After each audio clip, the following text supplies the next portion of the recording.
Um, so it's December 8th, 2020, and it's one of those dates of do you remember where you were, all that kind of stuff. And every year it's sort of another milestone. It's like every first, it's like it's 1 year later, it's 2 years later, then it's usually goes to like 5 years later, and then 10 years, and then 15 years, and then 20, 25 years, and on and on and on it goes. And it's still sort of hard to believe that it was 40 years ago. So I was 15 when that happened. And I remember for me, I think probably most for everybody else, for me, it actually all starts on December 9th, ironically enough, which would be, apropos to things. As far as, John Lennon's favorite number 9.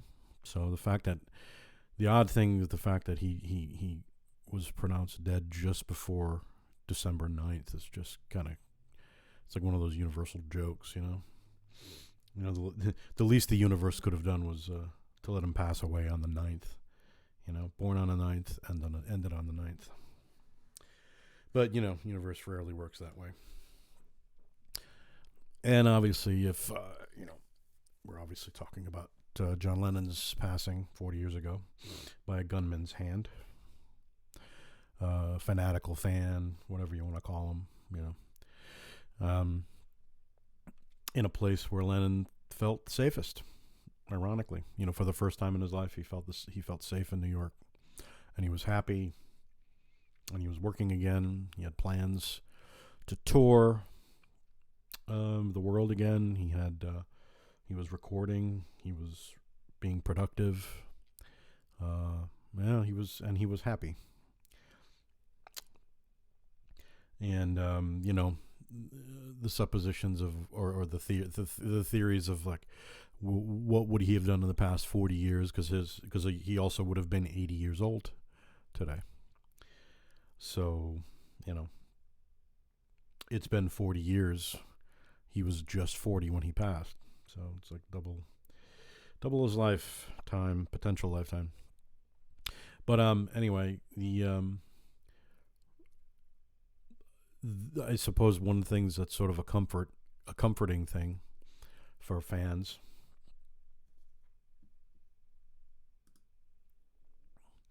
is just the thought of like potentially what could have happened. Again, he was going to tour. The 80s had brought, I think, a certain amount of détente between the Beatles themselves, especially between him and Paul. One of the reasons he got back into things was because of a track of Paul's called "Coming Up" at the time on his McCartney 2 album. And so there was a little bit of that old school sort of brotherly rivalry happening again. And I think it would have been a very interesting sort of musical conversation that they might have had with each other before potentially, more than likely, getting back together to do some work. I think it would have been very clear that he obviously would have continued to do, if not touring, just in general, he would have gotten back into the swing of things, recording. How many solo albums could there have been between 1980 and now from Lennon? Imagine that. Imagine a timeline where like, put it this way. I hope there's a timeline where that happened. I hope there's a timeline that,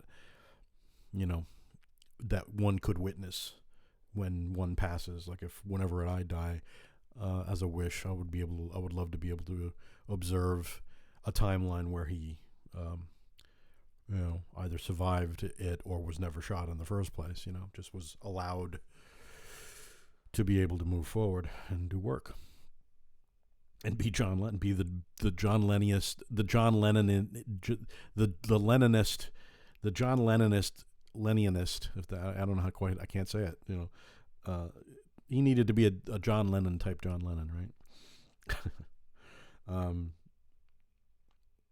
But I think it would have been safe to say that if there had been a timeline where the Beatles were actively chatting and doing things, and then in 1994 when the anthology came out, he clearly would have been a part of it. I think it would have been an inevitability, and I think the use of obviously the re-recorded songs from those cassettes and things, they might have been able to actually have workshopped those songs with Lennon in the studio, and in lieu of using cassettes as the basis for recordings. There's a picture of the Threetles being taken outside of the studio around that time, and there's out of nowhere apparently a white peacock appears in one of those pictures, and it's pretty easy to find if you go up and Google it, it's like out of nowhere suddenly there's this white. How often does a white peacock, let alone a regular peacock, show up for a photo shoot? You can't tell me that that's not Lennon in the guise of a white peacock, because think about it. I mean, it's such a good Lennon joke, first of all, because especially him, especially and he wore white a lot in his late 60s with Yoko and all that. White loomed large in his legend. The famous white piano in his mansion, all that kind of stuff.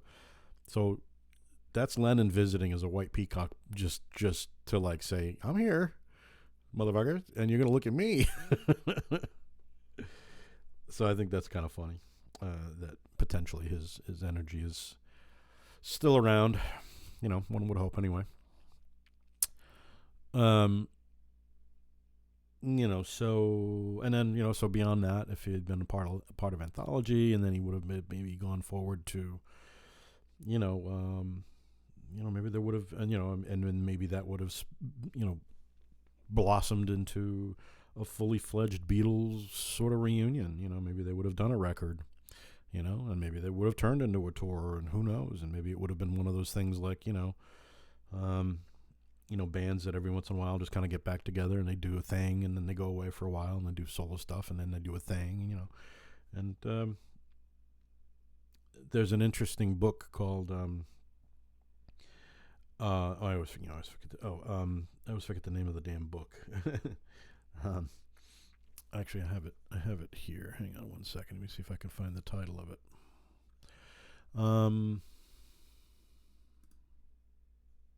Audiobooks.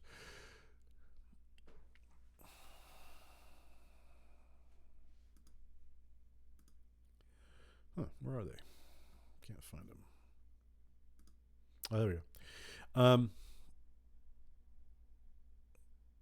Yeah, the name of the book is called "Once There Was a Way" by Bryce Zabel. I'm not sure. I'm not exactly sure if that's how you pronounce the name, but it's capital BRYCE, capital ZABEL, and it's called "Once There Was a Way." And it's a very cool book. I think it's definitely I got the audio the audio version of it, audiobooks version, and what it does is the premise of the book is that it's a different timeline of what would have happened to the Beatles after they had, like, if they had never really broken up in 1970. But the way it's done is very kind of, it's not as it's I mean, I suppose at its core it's very fanciful, but on the other hand it's really the way that he uses facts, certain incontrovertible Beatles facts of this reality of, like, he used those things as jumping off points to create a bit of a another timeline, a little another branch that maybe we wouldn't have seen. And it's interesting because when it starts, and this isn't a spoiler or anything, because it starts with their visit to New York, the then New York, the Tonight Show in 1968. It was John Lennon and Paul McCartney visiting the Tonight Show and talking about Apple Records, and famously, Joe Garagiola was hosting that night. Johnny wasn't even there, which I think pissed off Lennon, and that's where the book starts. Like that's where that's where the jumping off point comes, and it's really kind of interesting to see where it goes, and it's really well done. And the audiobook itself, the person that read it does a really pretty good job of doing sort of, and he doesn't overdo it, but he affects the Beatles to a certain degree when they're in those, when those characters are talking, and especially Lennon. I think he captures Lennon pretty well. Long story short, it goes through a very different potential timeline where, again, the Beatles did not break up per se. They went on to do a number of albums. They went on to make other movies all the way through up until present times. In the book, George Harrison actually still dies the way he dies, of cancer, but Lennon is still alive. So it's a very interesting take on a potential timeline. So I don't know. I would recommend the book to any Beatle fan. So anyway, so that's just one of those things. I when it comes to the Beatles, it's funny how, we're talking about this stuff, 50, years later, 60, almost 60 years later now. And there never isn't a wealth of things to say about the Beatles, or to write about them for that matter. I don't know. You call it lightning in a bottle, call it, I don't know what you want to call it, but it's definitely, it's something that obviously will never happen again in quite the same way. For obvious reasons, and then these are all things that everybody else has said. As I'm not saying anything different or new and exciting in that regard.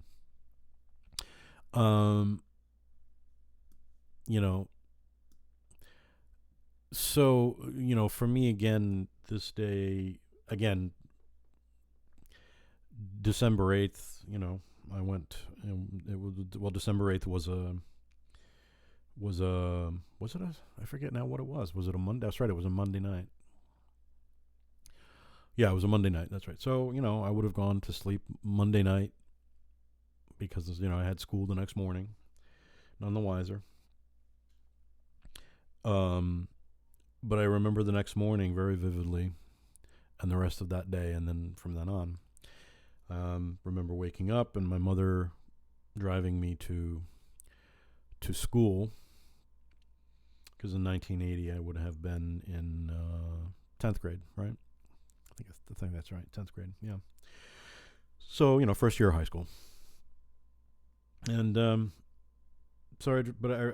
have a memory of us listening to the radio in the morning, and I think there was a Beatles song on, or a Lennon song, I don't remember. And I remember the DJ talking, but I must have missed what he said, and clearly my mother must have missed what he said as well. Because she was basically dropping me off to school, and then she would then go to work. And then I would walk. Then I would walk back home, whatever. So she dropped me off the back of the school. I walk in, and as I get to I get to the back door, and I get to the band room, which was where our homeroom was, and all of my friends were there. All my high school buddies, who I played in the various bands with, and that I was very close to. And my friend Julie, who at the time we were not together, but we did end up being sort of high school sweethearts, I guess. We were, boyfriend, girlfriend for a couple of years there. So she sees me at the door, and she has this look of shock on her face. And she says, did you hear what happened? And I said, what are you talking about? It's like, John Lennon was killed. It's like, what are you talking about? You know what I mean? It was just like that, just like utter shock. And I don't really remember what happened after that, to be honest. I think there was just nothing but utter shock throughout throughout school all day. The one thing I remember from that day at school was being in history class, and the teacher, basically first thing he said was like, look, we all know what happened, and we're all kind of shook up about it, but we need to try to do work, which was interesting. He wasn't an older guy. I mean, he was clearly a young enough guy, and he got it. He understood, and it was just one of those one of those days you don't forget. And again, this would have been December 9th. This would have been Tuesday. This would have been a Tuesday morning. By the way, my tea is tonight. It's Tension Tamer, and then Echinacea Sleepy Time. But then there's also bag of black tea. So it's kind of the tea equivalent of a speedball, because the black tea is going to keep me up, and then the other part's going to calm me down. So I'm trying to make it act as a bit of just a balancer a little bit. I don't want to necessarily go to sleep right away, but I don't want to be up all night either.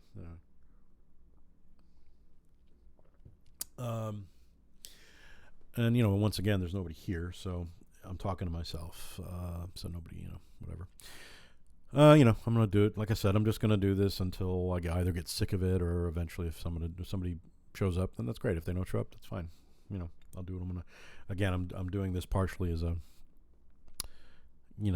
way to maybe get my voice heard out there a little bit. If I'm trying to figure out a way to monetize my voice. You know what I'm saying? Anyway,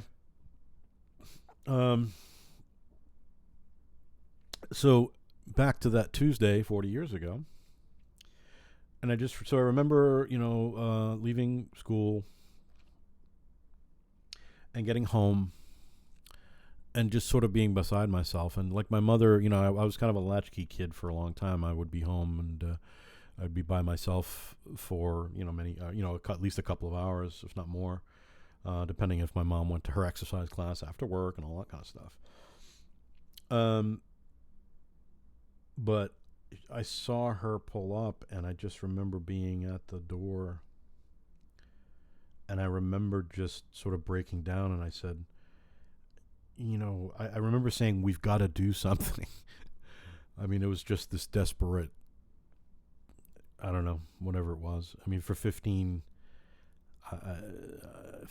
years old, and for me basically having to say something to the effect of, we've got to do something. I was like, what are we going to do? He's dead. What is there to do? I don't know. It was just, obviously my mom had heard about it, and I'm not sure. I mean, my mom was kind of, in her own head for much of it, so I'm not sure to what degree she made of it, or, for the most, my mom was supportive of my musical proclivities and all that kind of stuff as best as she could be with her own, baggage that she dealt with. So, I'll give her that much. I think she understood it, because obviously I'd been a Beatles fan all my life. I had all my Beatle records, and my sister's Beatle records, and, the Beatles, the Monkees came first, and then the Beatles are hot on the tail, as far as, those are the big two for me, obviously. So, that's mostly what I remember. And then I remember buying the newspaper for that day, and I still have that somewhere in my stuff. And then just remember, like, it was a week later, Yoko asking, or no, it was that following Sunday, Yoko sent, wanting it was like a minute of silence or something like that. Was it a minute or an hour? I don't remember. I think I'm not sure what it was. And then everybody would play Imagine on the radio. And I believe everybody did. So I think there was literal radio silence for a while. I'd have to look that up and see if that actually happened that way. That's how I remember it anyway. And then the years go by, obviously. 1 year, 2 years, 5 years, 10 years. And I remember, I remember on the 10th year, 10 years, right? So we're talking 1990. And I was with a person at the time, and I was, in 1990, I was definitely a person that had his own issues and drank a lot and didn't like their job. It was one of those. It was just trying to be trying to do either rock and roll or working at AS220 and all this kind of stuff. And I just remember being with somebody and letting them know on the date of this, like, how sad I felt. It was 10 years ago. How sad I felt. And I remember the person saying she didn't understand because I didn't know him personally, and she didn't get it. She didn't understand, and it was far be it from me to try to make someone understand who just doesn't get it. But when you grow up the way I did, which was pretty much by myself, absent father, mother in her own world, in her own head. I sort of handled my own existence on a lot of levels. So the people that tend to be important in your life are the people that you listen to on a day-to-day basis, and it certainly wasn't my parents. It was people like the Monkees and the Beatles, and mostly them. I didn't really get too much into other music until it would have been my late sort of like later teens, like when I was 15. I started to blossom myself out a little bit at that time.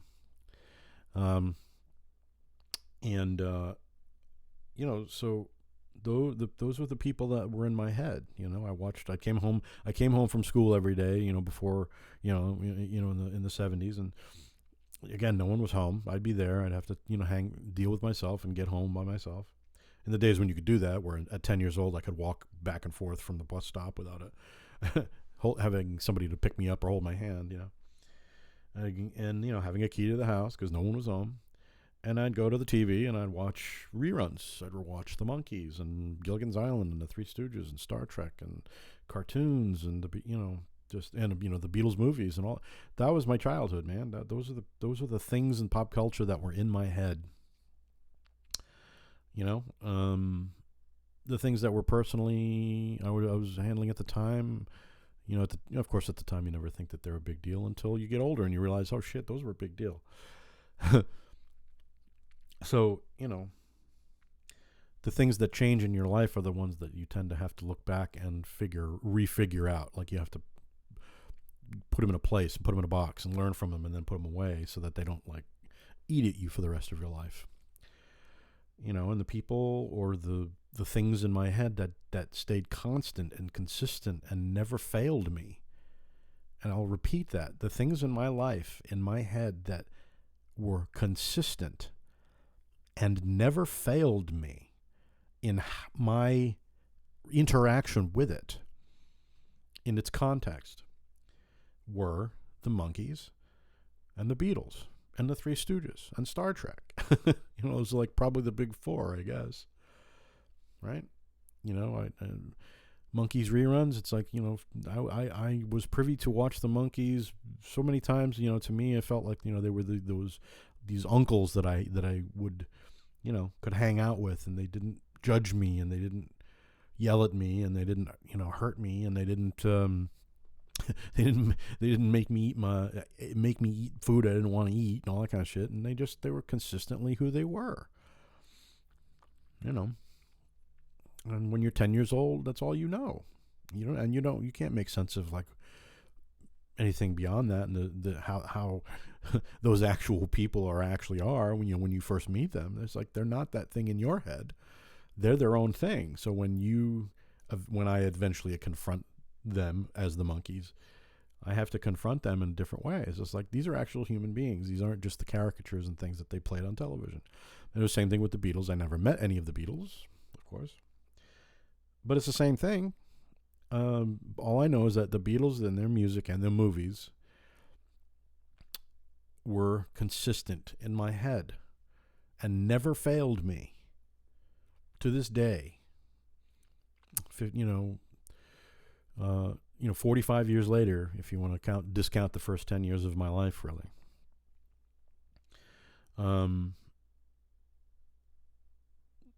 And I think that I think that that how do I put this? I think putting I don't think people can like I said, I'm having trouble putting it into words. What I'm trying to say here is that, something that's that consistent in your life from your childhood are the things you hold on to. It's like that rope. It's like you're at the edge of a well or at the edge of a cliff, and the only thing holding you from falling is that rope or that branch. And for me, that was the Monkees and the Beatles, right? And eventually, those entities that we now look at as these, very unique and powerful conglomerates of humans, as the Monkees and or the Beatles. I think the reason why we're all still enamored of them the way we are, healthily or unhealthily, that for that matter, I don't really know anymore, but the fact that we are is because I think it's that there are so many people on this planet whose childhoods or upbringings were just not, they were dysfunctional at best. And so, I think as a child, you have this, like any human, the human species has an interesting talent for being able to potentially fill those holes of, at least if the human being in question has a certain curiosity in nature, hopefully, which I did, obviously, especially musically. So anyway, I've kind of gone off on a bit of a tangent and a rant about it, but that's for me, that's the Monkees and the Beatles in my head forever and ever until I die. And as I've gotten older, I've just learned that much more about the people that are involved in those things, the actual human beings, and not just the sort of myths of them and the versions of them that I grew up with, because they are a version of who they are. The versions of them that I know now are very different from the way I looked at them when I was 10. I was lucky enough to meet each of the Monkees on a couple of occasions. I just had a few months back, during the COVID time, I had a little online Zoom chat autograph thing with Mike Nesmith. I got to chat with Mike Nesmith, that's insane to me. It's funny, and we didn't talk about the Monkees once. We ended up talking about existential shit and drugs, drugs and existential shit, and Douglas Adams, and it was fun. And he seemed to be enjoying himself. Talk about so. That was a situation where I had to really divorce the version of Mike Nesmith that I grew up with and the version of Mike Nesmith who is Mike Nesmith. I had to be chill, man. I could not be like that dude. Now, I had another time where I met him where I was just hovering on that point of, basically, when I told him, I said, look, you meant more to me than my own father. That's heavy shit for somebody who's never met you before. You know what I mean? I think about it now, and it's like one of those moments I think, ooh, maybe I overstepped a little bit there. It wasn't, it oversteps into something slightly maybe creepy, if not just heavy, and that's heavy shit for someone like, these people, they just were hired for a job. There was a job that it was like 4 or 5 years out of their lives, and that's it. And yet 50 years later, we're still talking about this shit. And it's got to be the same for the Beatles. you know. And Lennon, at least at the time, seemed to have started to become kind of, at peace with it, at least somewhat. He lived in New York, for Christ's sakes. It's like, he's going to walk around and be recognized everywhere he went. He was that nose of his. I mean, that led him in the door, man. If you were ever walking down the street in New York City and saw John Lennon, it's like it was pretty obvious who the hell it was. But he seemed to be cool with it,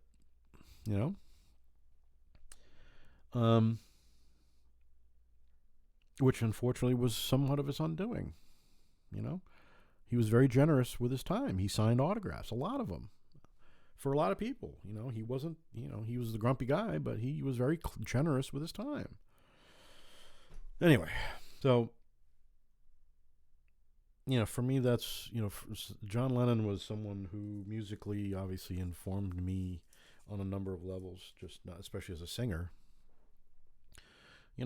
Much later learning, even though he wasn't like what you would call a obviously traditional composer, because he didn't know theory and all that kind of stuff. None of them did. That would have been an interesting thing down the road. Like if he had lived, like would he have done like what Paul McCartney did and learned theory? Would he have gone down that road? Would he have done what McCartney did? Would he have done something like, even though he was a rock and roll red heart and always said that, he dipped his foot into it enough. It would have been interesting to see, and he even said it's like he listened to classical music when he was making bread, when he was being the house husband, right? He wasn't listening to rock and roll per se.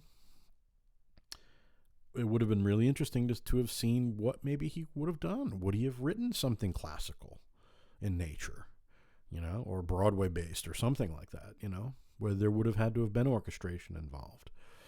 Man, it would have been really interesting. It would have been really interesting. It's an interesting, mind riddle, right? So, here we are 40 years later, and, we all kind of go through our own paroxysms of grief and disbelief 40 years down the pike. And, for me, it's like more so today because it is the 40th. But like every year on the same day, it's like my thought would go to the morning that Julie told me what happened. So again, at the time, Julie and I were not together. We ended up together after that fact. I think it was a certain amount of our mutual love for Lennon and the Beatles and all that kind of stuff probably was certainly an incentive to pushing us together somewhat. And I'm lucky enough to have, after 40 years, I'm still friends with her. And she's very close to me in my heart, So, I think of her. I think of the fact that, and not in a bad way either, even though, I kind of even mentioned it to her today. I said, even though she was the bearer of that news to me, it was almost like it was fated to happen that way. And the way that I look at it, it's very strange. It doesn't make sense because, again, I was listening to the radio on the way in and a Beatles song was playing and the DJ was talking about something, but I didn't hear it, or I wasn't registering in my head what he was saying. So I didn't know until she told me a few minutes later. So I'm glad of that. I'm glad that somehow I didn't hear it for that first time, and that I heard it from her. So, for good or bad, I guess, but it's not just something that, it's just something we kind of have together. I think that maybe that's one of the reasons why we're still friends, hopefully. I don't know. I don't talk to her on a daily basis, but I do. I'm still in touch, and again, I feel very grateful for that. Very grateful that I still have friends from high school that I still am able to chat with and connect with on Facebook and all that. And again, it's life, as as Lennon said, life is what happens to you when you're busy making other plans. Probably one of the most profound, wise things the man ever wrote, and he probably tossed it off. But that's the truth for sure, and that was all he wanted was the truth. I think in the end, really, he didn't want any of the bullshit, and which is interesting too because so there's a new box set that has come out called I think it's called "Give Me Some Truth" or "Give Me the Truth" or something like that, and it's remixes of a bunch of his stuff. And I hadn't really I hadn't really thought about it because it's like it's not like it's every album remixed, just a certain songs that are remixed. But I've listened to a few of the tracks from the box set, and the remixes are really beautiful actually. So I actually might need to buy it, with what little money I've got. Um, it's it was I think overseen by I'm not sure who. I think it might have been. I think it was Sean Lennon that was involved. I want to say, I'd have to look at the credits for that and see if that's actually the truth or not.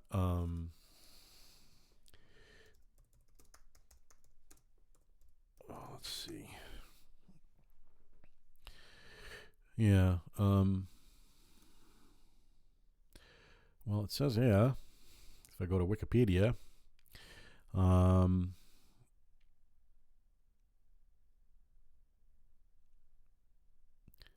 let's see. No, all it does is give me a list of the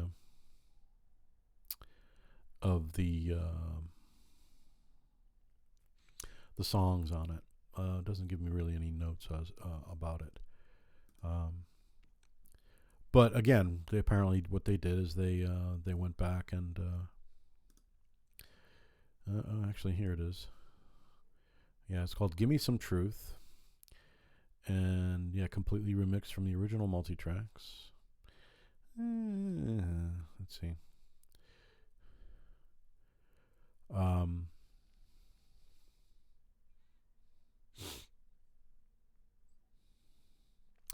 Does not really say. I'm just on the website for it. Oh, actually, it does say here. Oh, here it is. Okay. Yeah, executive produced by Yoko, of course, and produced by Sean. Okay, so it's a family affair, of course. I kind of like the fact that that's the case. It's also the case with George Harrison, where his son Donnie is in the process of is pretty much at this point it seems to be the conservator of Harrison's work. Is currently working on a remix of "All Things Must Pass," which is 50 years old this year. Shit, man. And the same thing, I've heard remixes of that, which are spectacular so far, from what I've heard. And sure enough, mastered at Abbey Road. So, sort of a bookend kind of thing there going on. Anyway, so, I could talk ad infinitum regarding the Beatles, obviously. I could go on for hours, obviously. Like, one of the things I wanted to look up for the hell of it was just like, looking at Beatles history on this day, on December 8th. So, what happened in Beatles history on December 8th? Apart from the horrid tragedy of what happened in 1980. So, on the website, the Internet Beatles album, on Today in Beatles History, it says 1961, Brian writes to Ron White from the EMI sales department to get them an EMI record contract. Brian has already sent him a copy of My Bonnie, and there's a concert at the Tower Ballroom in New Brighton. So that's 1961. So you're talking almost 60 years ago, when they were just starting out.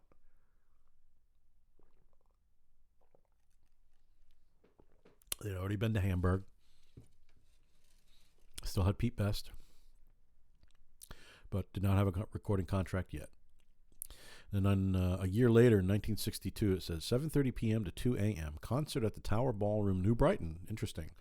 As a year later, they did the same thing. As part of the Davy Jones show, Davy Jones, supported by the Beatles, Rory Storm and the Hurricanes, Jerry and the Pacemakers, the Remo 4, Earl Preston, and the TTs. Now, I want to assume that the Davy Jones show would have been then David Bowie. Or was there another Davy Jones somehow in 1962? It seems early for Bowie's Bowie as David Jones. I'm not sure about that one. I'll have to look that one up and see if that's real. That sounds slightly dubious. I'm not sure. In 1963, concert at the Odeon Lewisham, the Beatles Autumn Tour, 2 shows. End of the first tour promoted jointly by Brian and Arthur Howes with Billy J. Kramer and the Dakotas and support acts at the Capitol Cinema, Cardiff.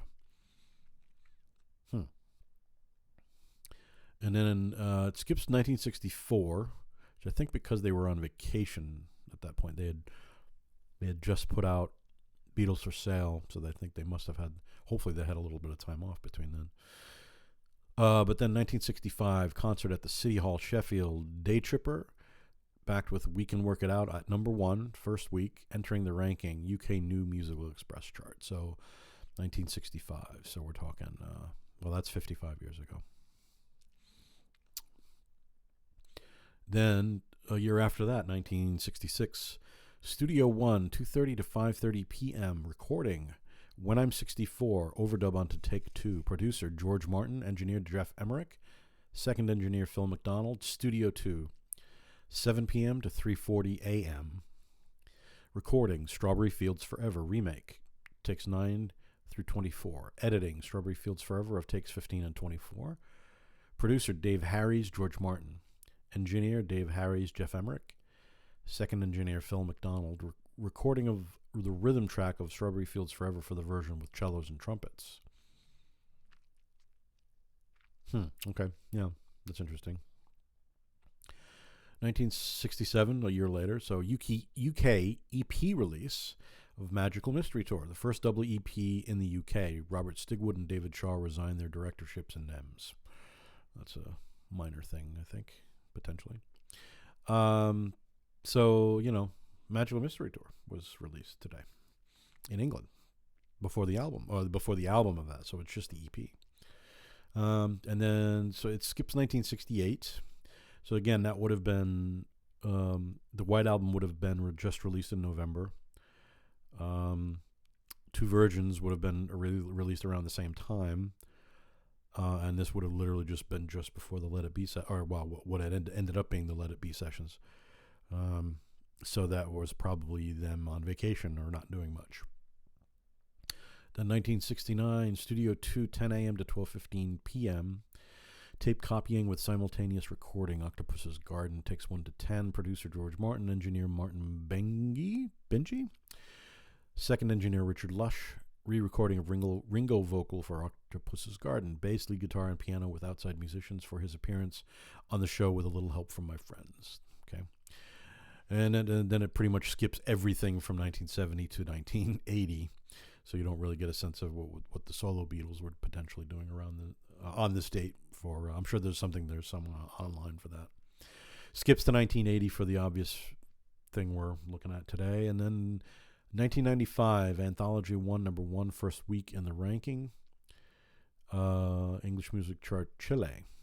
Anthology number 1, number 21, first week in the top 30. Okay, so the Anthology 1 was released, so basically it had gone to number 1 in Chile, I guess. So, a number of very interesting events for sure. I think that I don't know. I think that I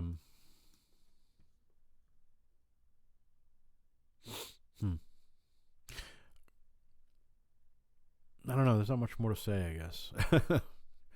I mean, most of what I wanted to talk about tonight was just sort of my, the where was I on this date? What do I remember? Where were you? When he was killed. I often wonder, obviously, what he would have made of all this nonsense at this point. However, there's also a part of me that has to think, I wonder if he was still alive, would we even be having this nonsense right now?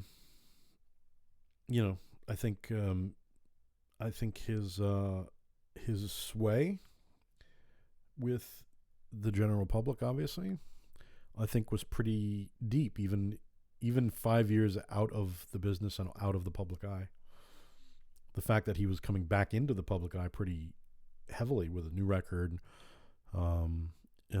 that Playboy interview that he did literally on the day he was killed, that was released in January of '81. He's still pretty politically minded. One has to wonder if at the time, because we were right at the cusp of Reagan at that point. I have to wonder if at least he would have, what kind of sway he might have had if he had been doing things like, if he had been touring and if he had been doing rallies and things, peace rallies potentially, and political rallies to get people to vote or whatever it was. I think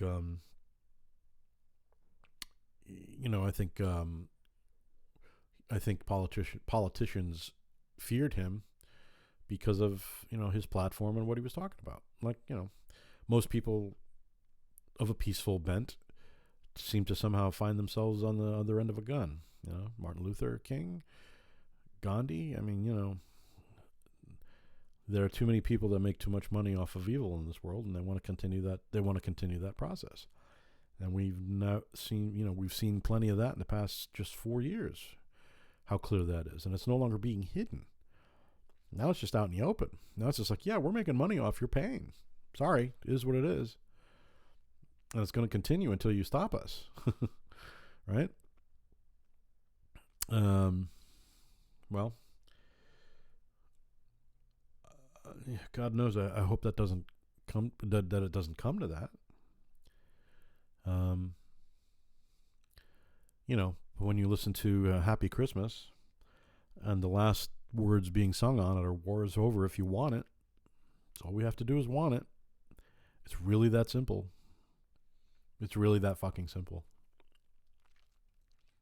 Now, and that's the kick in the teeth about it all. It's like the same thing with the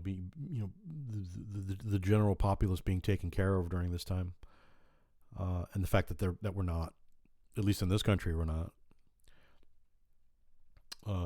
We are left to our own devices, whatever that means. It seems, and it's just literally a matter of it. It would literally take one person saying, "All right, let's stop doing this and let's just help everybody with what they need for right now." I mean, it's that simple. Politics aside, evil aside, that's all it would take. And that everybody can see that for the most part. At least everybody that hasn't drunk the Kool-Aid can see that. And I'd like to. I'm hoping beyond hope that things are changing the corner or shifting. I hope so. Because I don't think. I mean, we're already just this country has. I think people just aren't looking at this. Because we're in the midst of it. It's the whole forest for the trees thing. We're looking at the tree right in front of us when all around us the rest of the forest is falling and burning.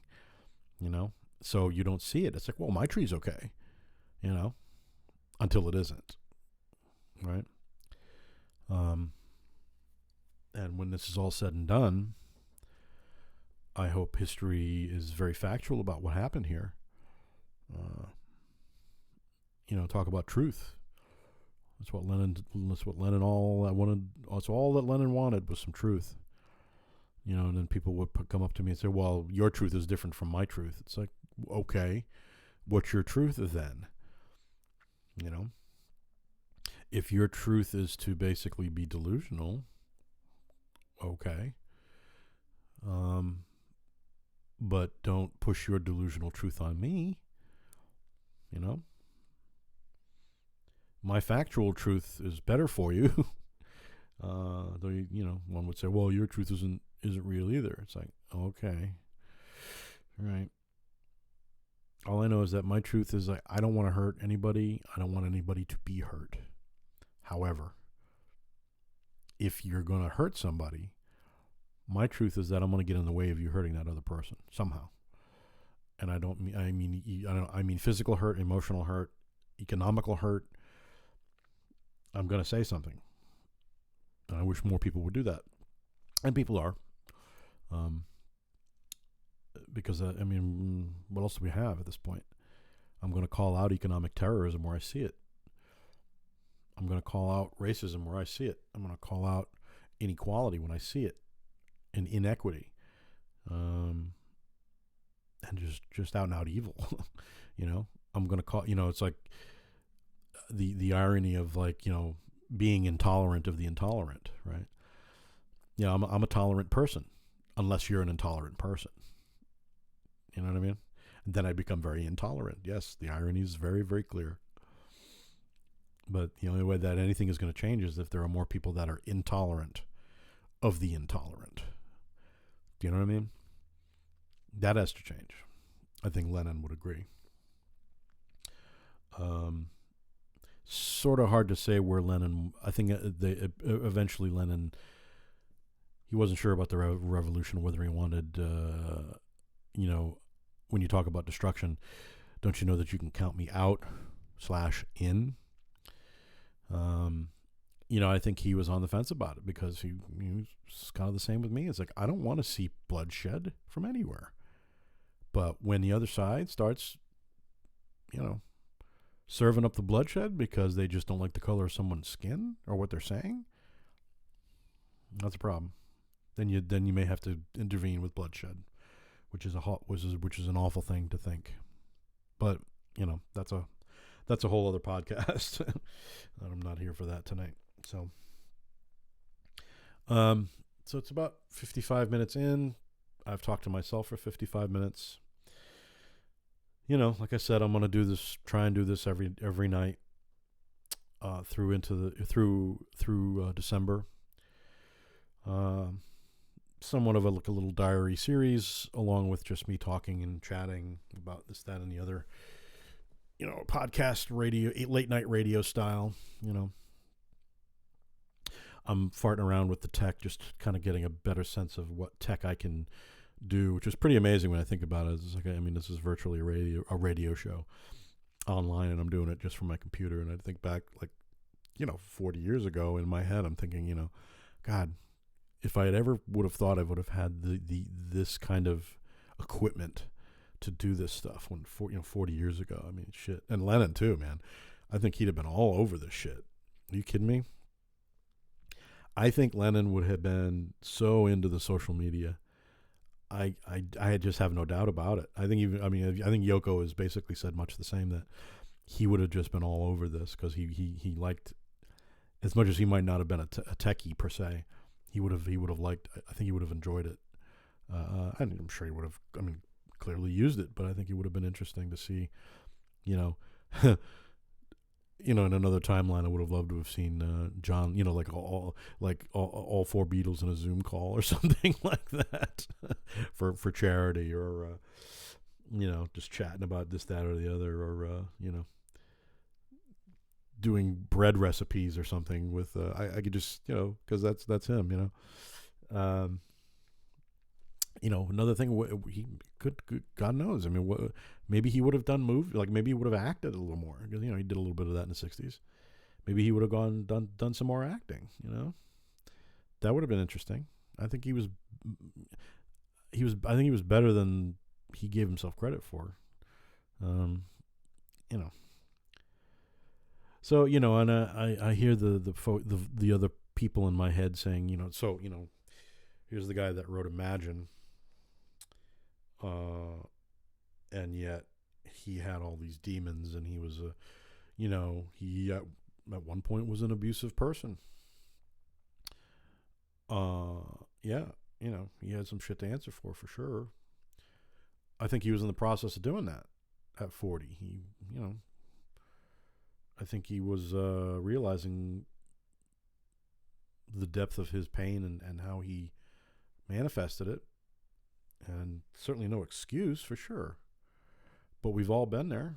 If we're able to grow and really get a sense of ourselves and change that person, if you look at yourself in the mirror and realize the stupidity of some of your actions when you're younger or when you're in that place where you don't know what to do, then, and the idea that, like, this person, imagine no countries or imagine no possessions, when this is a guy that's living in a mansion with, a lot of money, and imagine no possessions. And, the irony is thick, for sure. But I think that, he was not the kind of person to laud the amount of money he had, like a lot of personalities these days. You get someone like Cardi B on Twitter going back and forth about whether she should buy an $88,000 fucking purse, on Twitter, and hoping her Twitter followers would just give her an idea of what to buy. It's like, about as tone deaf as you can get. So I don't know. I'd like to think that he was looking at himself in that regard. I have to try to give him some semblance of a benefit of the doubt. He didn't get a chance to fully vet all of that stuff publicly. By this time, maybe he would have written a biography or something like that. Maybe he would have maybe he would have had a talk show, John Lennon on the John Lennon show. God knows. He was iconoclastic that way. He would have potentially done something that would have confounded the people expecting certain things of him. So I think so I think on that note, it's 59 minutes in. I'm going to leave off, I think, with one of my favorite songs of his. This is also on the Give Me Some Truth box set, remixed. So they've given it a nice polish. And I think I'm going to, let's see if hopefully I can do this without...